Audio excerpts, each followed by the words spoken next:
and welcome back for a special Sweet 16 podcast. Little bit of a delay. We had to get some time schedules good. I'm with the basketball player here. He's hard to get. Caleb Youngman. How you doing today? Tim, it's good to be back. We found some time. We just got some Bridges burgers with your very own blue cheese crumbles, so they were good. Blue moons and blue crumbles. That's what I'm about. We're going to look at the Sweet 16 for our Hall of Fame bracket. It's been some great matchups. We've had some good upsets. I'm interested in these last 16 players. We're going to go through them real quick. Just me and Caleb tonight. We are actually in my truck recording this. Most podcasts, they get better. They get better studios, better mics. We like to take it down a notch. We like to go where we started. So we're in the pickup truck tonight. How do you feel about that? Well, it was good until we saw creepy Asian women staring at us from outside the truck. We didn't know what they were trying to do. It's convenient. I think there's a dry cleaners around. I don't know. So, hey, she was smoking, and you know what they say? They smoke, they poke. So we'll see if we can get her in here. There is a Salon 180, so that was probably the reason. Yes. Happy endings. We're going to start with the 4 seed versus the 13 seed. Both these seeds blew their way up to the front. Jared Youngman, your brother, same last name. Grant Reinhout, two people who have been through the league. Caleb's going to get you a little bit of a breakdown of these two players. So, when we look at performance, statistically, Jared obviously outweighs Grant in this category. Jared is also a champion, and he also brought another team to the finals this year. So from a performance, and then I would just say a standings and resume perspective, Jared obviously has the edge. But Grant's been a figure in the league. He's been someone that's been around. He's made strike zones for the league. Jared's also done logos. In my opinion, and this isn't biased, I think Jared moves on in this one. I think just from a statistical and resume perspective, Jared has the edge. What do you think? I'm going to be giving a lot of the stats for this podcast, and Caleb's going to be giving the overall breakdown from a eye test, so to speak. But Jared's played a total of 61 games. He's 34-24-3. Grant has played 64 games. 3 more. 26-36-2. So Grant's had a couple more games than Jared through the years. Both have been consistently all the time players. Jared's 7th in qualifying and Grant's 8th in qualifying. So they've both come all the time through the 4 years, and I love that. Some stats for Grant. He's got a 288 career average, 18 homers, 59 ribbies, 82 runs scored. And Jared's got a 470 average, 81 homers, 153 ribbies, and 147 runs scored. Pitching-wise, a 4.80 ERA, 152 Ks in 95 innings pitched for Jared compared to a 12.48 ERA, 91 Ks in 88 innings pitched. Grant has been an owner all 4 years. Jared has been an owner for 3. This is, though, the first time that Grant's not going to be an owner this upcoming year. So it's an interesting matchup. I think Jared has the beat, like you said. He's got the championship. He's got some other things, but Grant made a great Sweet 16 run. So we're going to move on to a matchup where these two players are shooting for the number 1 seed this year. I mean, number 5 seed, John Gibson. Number 12 seed, Jack Hilligans. Who do you think I'm taking in the first pick of the draft? I thought that was Neil Kruzwick. Weren't you taking Neil? Oh, okay. History would state. No, this is a tough one for me. My personal bias lean would be towards John. I've known him longer. Roomed with him. Dan Gibson buys me Portillo's every time he sees me. So, yeah, I did. Yeah. So that's pretty cool. But both are phenomenal hitters. Jack, I don't think has done as much as John. John got to the Final Four in 2015 with the Superstars with Grant. Championship. Okay, he got to the championship. That's right. Were they? Was he actually? No way. Wow. I don't know. Wasn't that the year we won with me and Kevin? It's just me and Kevin. That was hilarious. But this is a tough one. I think this one is unfortunately going to come down to who do you like more. Both guys, I think, have similar personalities and mindsets. John likes to talk a little bit more crap. Jack's a bit more personal. But, yeah, to be honest, statistically, I think they're going to be pretty similar from a hitting and pitching perspective. I don't think there's anything there that can outweigh each other. But I think this one's going to come down to what do you value more at the end of the day from a player, and what do you know about these guys. So anything from a statistical perspective that might enlighten the viewers? Jack's played less games. He's played 41 games, but he's 29-11 in those games. Okay. John has played 52 games. He's played 11 more. He's 32-19. So both have a winning mindset. And for me, John 32-19 comes at 3 years he was on Grant's team. True. So he led a team with Grant and was a big part of that. So Jack's career-wise, he's 7th in batting, and John's 8th in batting. Right. Pitching, John's 5th, though, and Jack's 9th. So Jack's a little bit of a better hitter. John's a little bit of a better pitcher. John's a righty. Jack's a lefty. Both have made the championship, like I said, as teammates in 2015, and both kind of took 2014 and 2016 off. They're both kind of odd year guys. So I'm a little scared of drafting either of them for the next season, but I'm going to go with Jack on this one. Wow. I think I'm going to choose Jack. I'm throwing that out there. Because of the hat design? Or? That's because of he's my church ball teammate. Oh, okay. Got to be loyal. So Jared, Grant, John Gibson, Jack Hilligans. Who makes the Final Four? Ooh, that's a tough one. If Jack advances to the Final Four, I think Jared makes it. If Jack advances out of that round, I think Jared makes it easily. I'll be honest, I think Jared versus John is a much tougher matchup for Jared to advance in, even though he's the higher seed. Jared has the better resume. I think when we get into these later rounds, it was pretty much easy in the earlier ones. I think resume, what you've done statistically, and what you have given to the league are really going to start to play. And I think out of these four, Jared has the strongest resume of success in the league. So I think that will play a big part of it. I think it'll be much easier road for him if Jack moves on, just from the sheer fact that, John had the season with the Liners that he did this year, and then he carried teams, so he has success in that aspect. But I think Jared moves on in this one. I actually forgot about this, but John was Mr. Leroy in 2015. And I might have to switch to John just because I love my Mr. Leroy. I love my you come and you play well. Right. So I might switch to John, but we'll see. But I think you're right. I think Jared comes out of this Final Four matchup, and we'll move on. So we go to this. Sorry, here. You want to hold this? Yeah. He's trying to multitask. It's not something he's good at. We all know that. This one has our only upset. Number 3 seed Kyle Jansma versus number 19 seed Marty Rizal, and Marty beat Kyle Reinhardt last round, so it would have been 2 Kyles. But Kyle Jansma will take on Marty Rizal. The 2 old people in our league, they're both, I think, 30. So what do you think about these 2 geezers? So I think the interesting thing with this matchup is that Kyle, and this isn't anything against Kyle, Kyle has probably the best reputation of anybody in the league as just being a guy that you want on your team.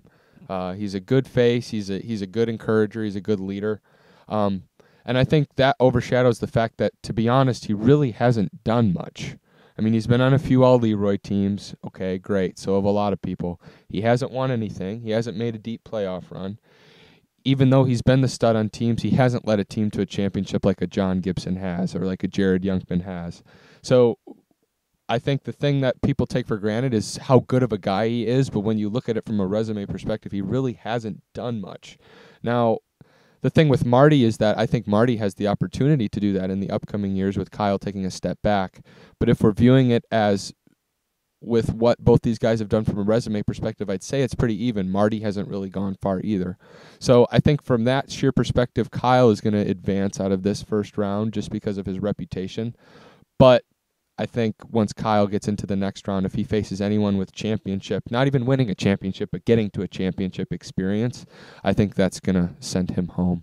What are your thoughts? Out of all 16 players, Marty is the only one who has only played in 2 years. Everyone else has played in 3 seasons or 4 seasons. Okay.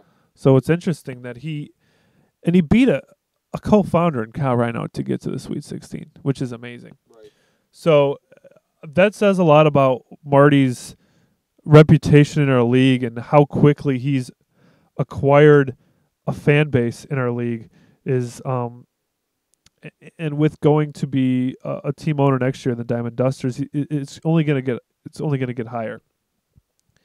But in only 2 years, Marty has played 36 games, and these two players are very similar. Marty's played 36 games. He's 17, 18, and 1, just under 500. Kyle Jansma has played 70 games, and he's 33, 36, and 1, just under 500. Kyle's got a 4.11 average, 92. Kyle's a better hitter. He's the 13th best batter, 12th best pitcher, and Marty is the 35th best batter. Oh no, that's wrong. Marty is the 16th place batter and 7th base pitcher. So Marty's a better pitcher, Kyle's a better hitter. Okay. But they're both right there, and I think the only reason that Marty's a 19 seed in this draft is just because of games played. He hasn't played enough. So I think Kyle has played 70 games, which is third most. Like you said, he hasn't done nothing, but really Marty hasn't either. He's a rookie of the year. He won that, but so I think that Kyle gets a lucky matchup here, and he goes through with it, and he will face number 6 seed Eric Detmar, number 11 seed Robbie Zanstra, and then. What do you think about these two fellas? Well, I think this one, in my opinion, should be a no-brainer. Robbie's made a championship with the Sultans back in 2015, but you can't argue against Eric's resume, a 2-time champion.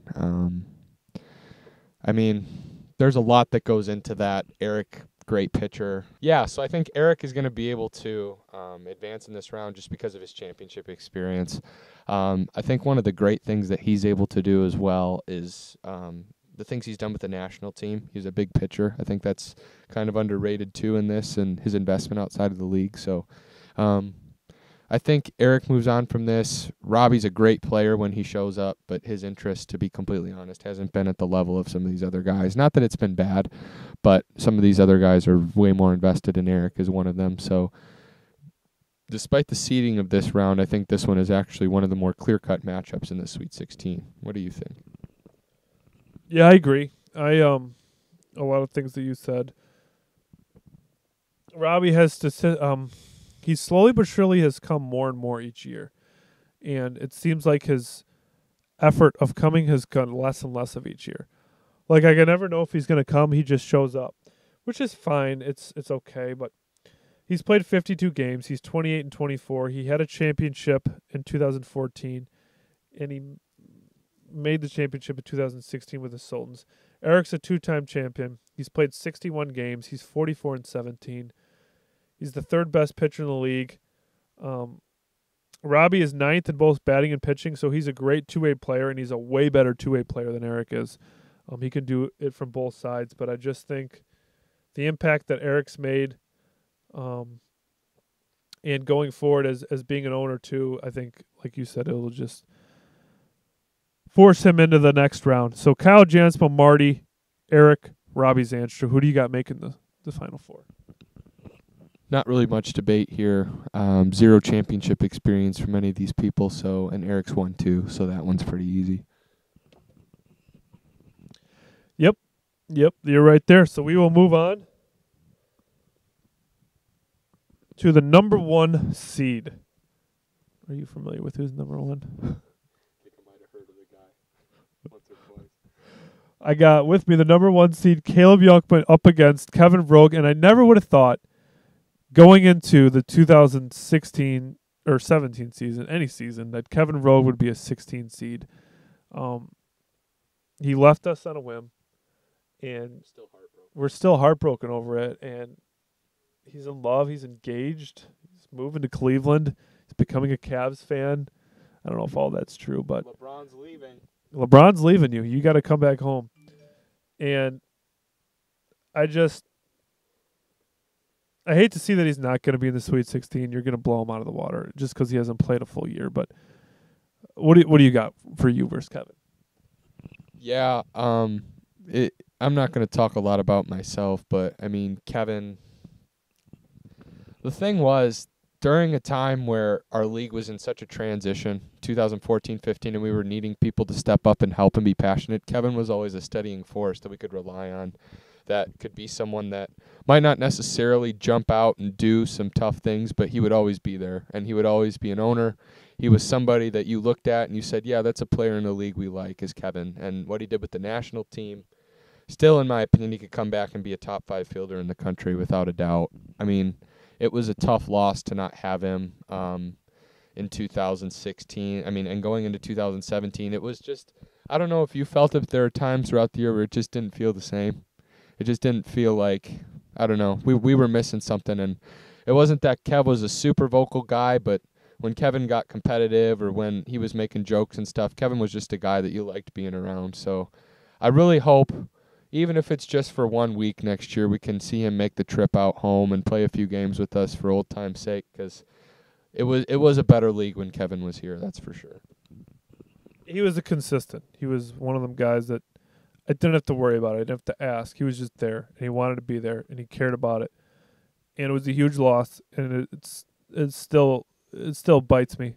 He just wanted to win, and he did anything to make not only his team better but the league better. And he won Owner of the Year. He won a championship. You were teammates with him in 2015 when you guys won it, and he was just he's a very passionate guy.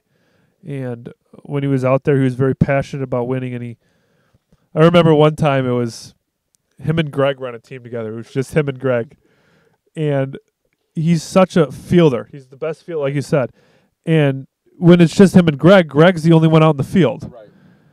And every time a ball was hit, Greg had and it wouldn't have been it's just because it's Greg. It's just anybody. When there's only 2 guys, someone's got to run across the field, and he would run everywhere to get the ball. Right. And he threw the ball so hard and screaming this, and he got so mad because he hated losing. And unfortunately, he's not going to make the Elite 8, and this just motivates him to come back in the next couple of years, get his ranking up, get back in it.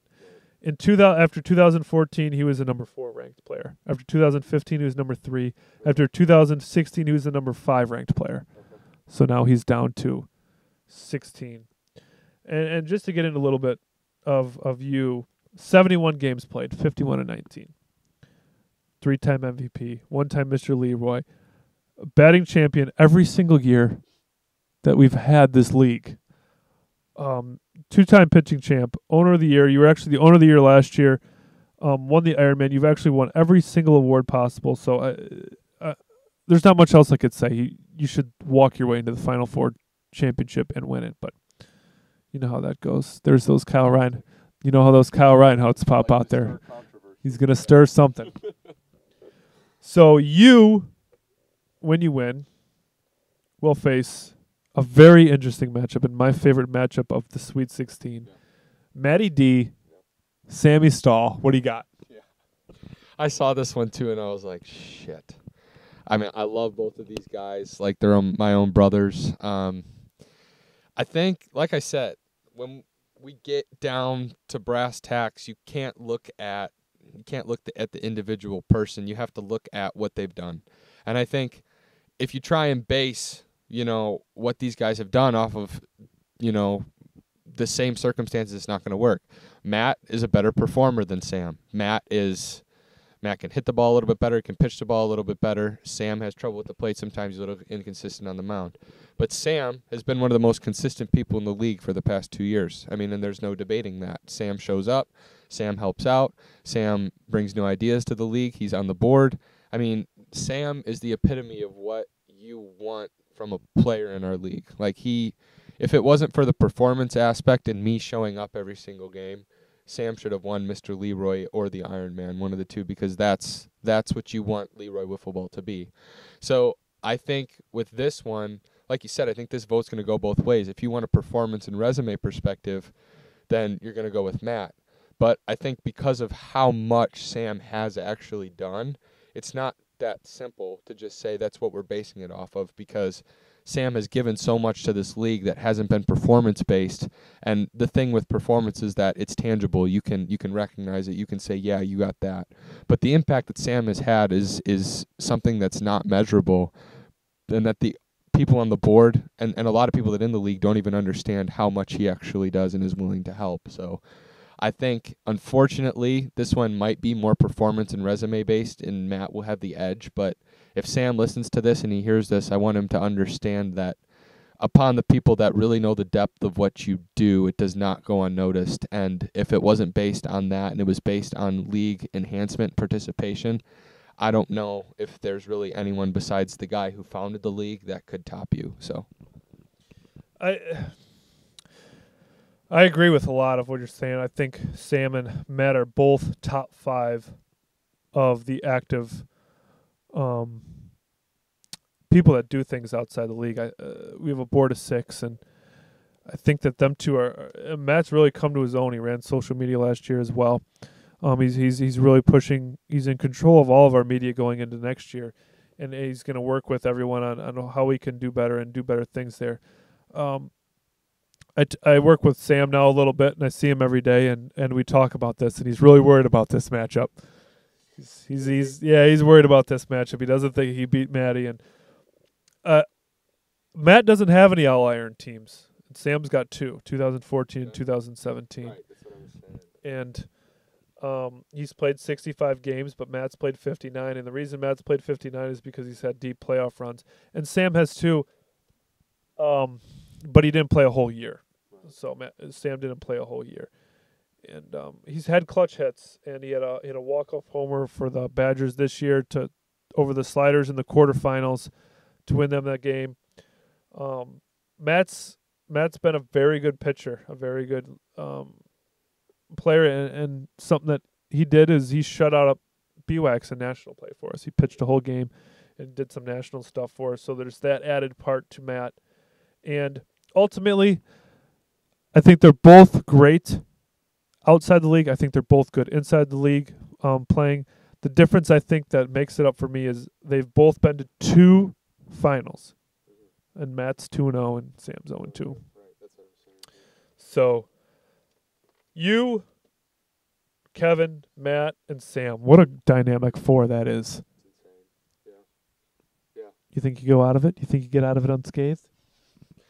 I don't think it'll be as clear-cut as you said. I mean, Matt has more championships than me, and I think he'll advance. But I think, being completely honest, my personal resume is kind of going to be hard to beat. So, I mean, at the end of the day, that's not all it comes down to.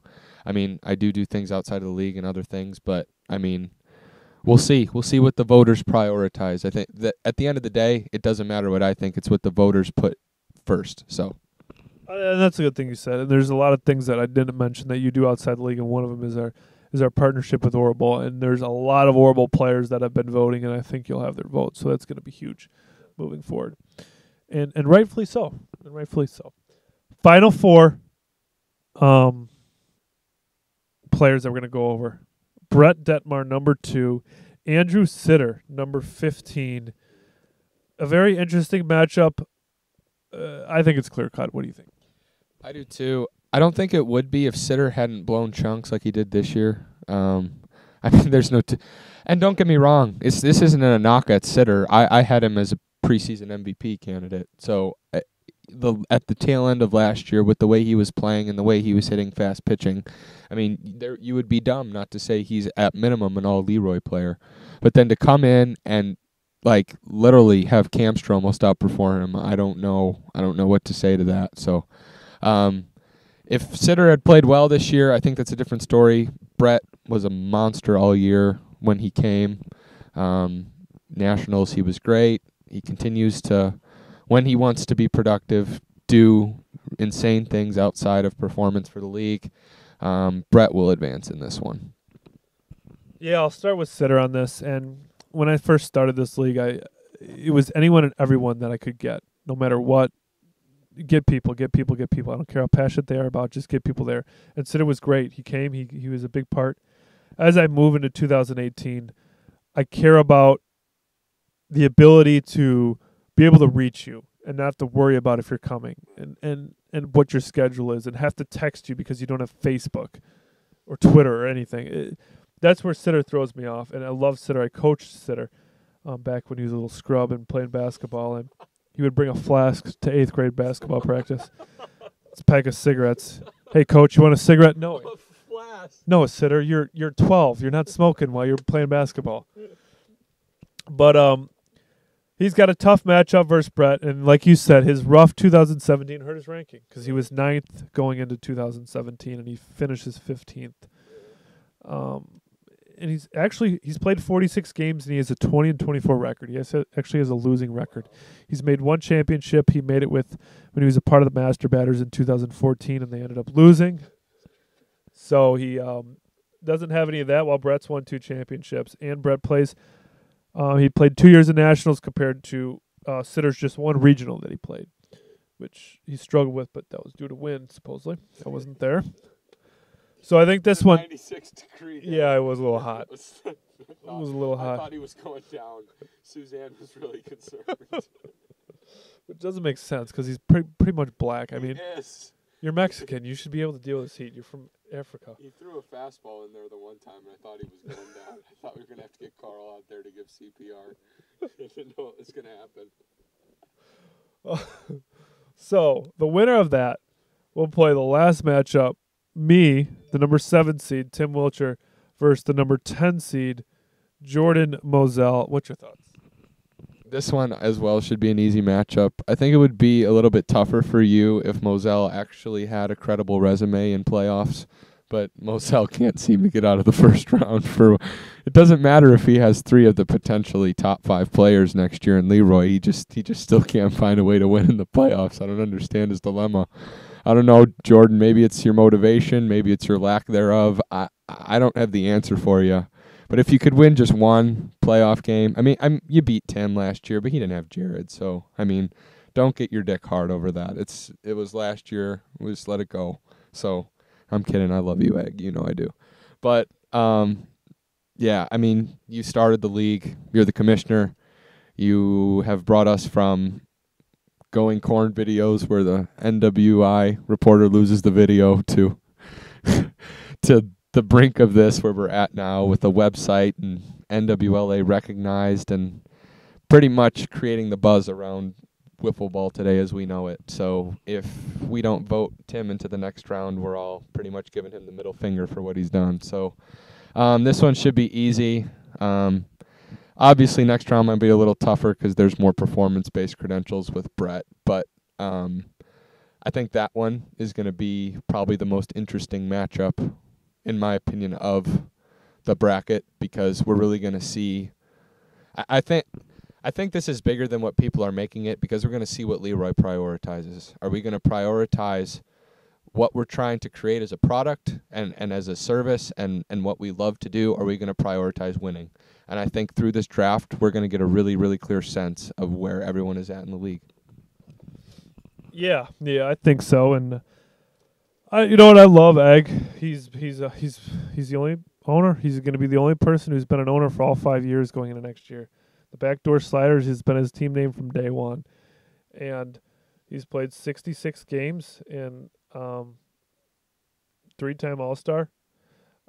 He had one down year, but he stepped it up this year, and he was big. And he messaged me the other day. He's doing our YouTube videos, and That's right. it took him 4 hours to do one inning or something. He said. Come on, 4 hours. So he's struggling a little bit. I might have to give him a hand, but he's going to start I can't do it. I can't do the editing of the YouTube videos, and a lot of people were really disappointed in that, so I stepped up, and he's going to do that next year and try to get some of the games that I missed from 2017 up. So, yeah, I better win this one. I better win this one. Then it goes to me, Jordan, Brett, and Sitter. And that's going to be a tough matchup. Like you said, it's going to be interesting. So I got Brett winning that one. Who do you got winning that one?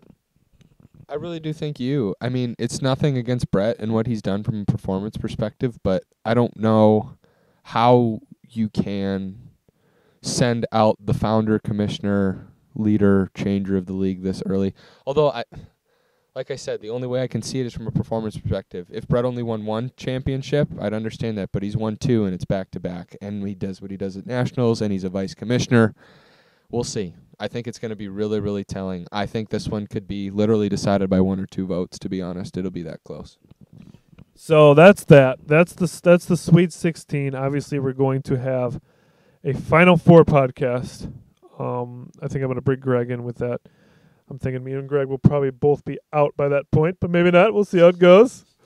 I think me and Greg are going to do that final show, maybe get Moselle in there because I'm going to knock him out this round. He wants to be on a few shows, but we only had 2 upsets. We only had 2 upsets in this whole playoffs leading up to now. Wes Ellis beat Marty beat Cal Reinhardt, which I thought was huge. And then Wes Ellis, where's Brett at? Beat Garrett Lytle. So those are the only 2 upsets. So it proves my rankings work. I'm gonna toot my own horn here, but it shows there was over about 20 votes each round. So it's not the 70 I'd hoped, but it's the 20 I'd at least wanted to. So, any other closing thoughts from you on this final 16? No. I think it's a good tournament. It's a good way for us to evaluate where everyone's at. Little plug, we've got the bowling event coming up. If you haven't signed up, if you don't know what we're doing, if you just want more information, get in contact with me or Tim, Brett, really anybody that you know is involved with the league. We're gonna get the ball rolling on that pretty soon. We want to make it big. Draft night is also that night.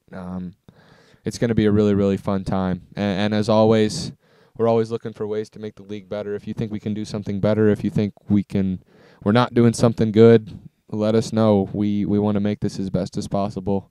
Without your guys' feedback and without the things you say, we won't be able to get where we need to go. So that's all I got.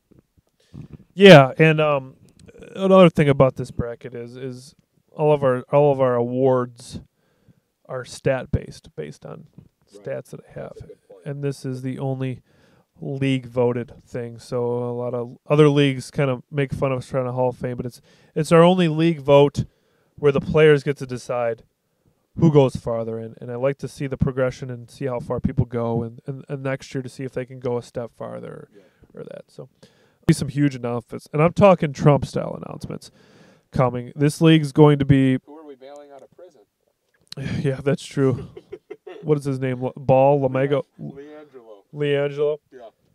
So we've got a lot of big things, and I mean huge things coming that's moving forward, and we're going to make those announcements. Coming to the bowling event, the draft night's going to be big. We're going to have live interviews. It's going to be broadcast live on Facebook. A lot of teams are going to have shirts, hats. It's going to be wild. So that'll be it for this podcast. Stay tuned in a couple weeks. For Tim, for Caleb, we'll see you soon. See ya. See ya.